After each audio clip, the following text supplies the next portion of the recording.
Hi, I'm Dr. Joe Molloy. I'm a board-certified neurosurgeon working with Total Spinal Orthopedics and Total Spinal Wellness here in Melbourne, Florida. We had some questions that were submitted to us recently that gave rise to us considering putting together a short talk about spinal arthritis and how arthritis affects the spine, because a large number of our patients suffer from arthritis-related issues and end up coming in for back pain.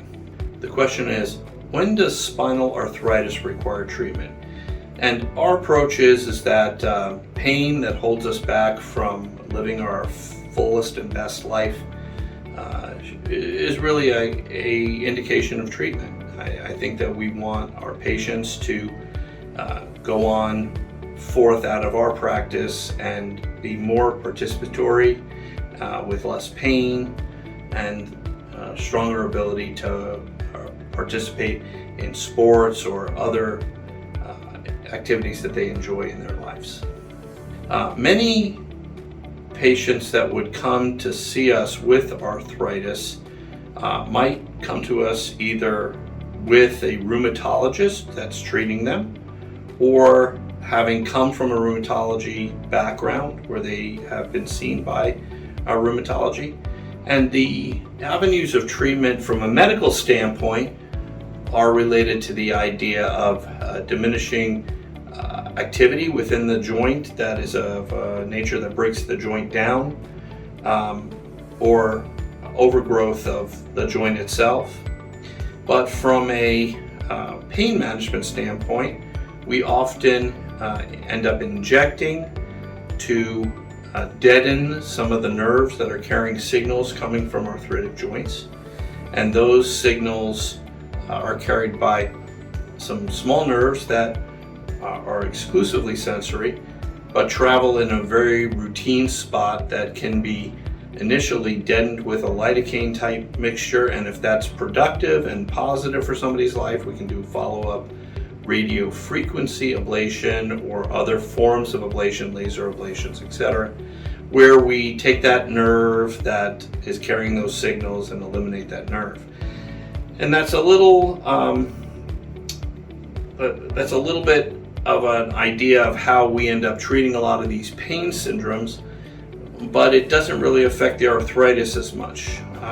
We also have avenues of treatment using patients' own body components, protein-rich plasma, or other lab-produced medications which can be used to produce a lining for the joint or reproduce the liquid component of the joint that allows the joint to operate more like it did 5-10 years ago. So that's another avenue of treatment. And then ultimately, some of these treatments would end up going into the surgical realms, where along with other arthritic type conditions that we treat here at Total Spinal Orthopedics, including knees, hip, and shoulder pain, where arthritis plays a part in degeneration of the joint, some of the spinal joints can be treated directly, and they can be reduced in size or reduce the components that cause overgrowth of the joint and the ligaments in the low back, especially, that would push on the spinal nerves and cause them to be pinched or operate in a way that is painful. Any joint in the body has a lining and a covering that insulates the joint, holds fluid within that joint that lubricates the joint and separates the joint so that there's no contact between the surfaces.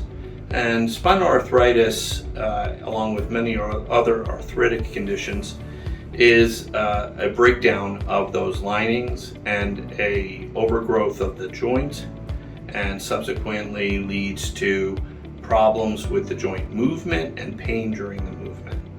And these kinds of problems can arise as one ages, or if one suffers from an arthritic condition, perhaps not related to age. There's a variety of autoimmune type arthritic conditions that would normally cause the pain within multiple joints. and these can affect the spine as well as other large joints in the body. The question is, if somebody is in pain because of spinal arthritis, or they have spinal arthritis, what's the next step?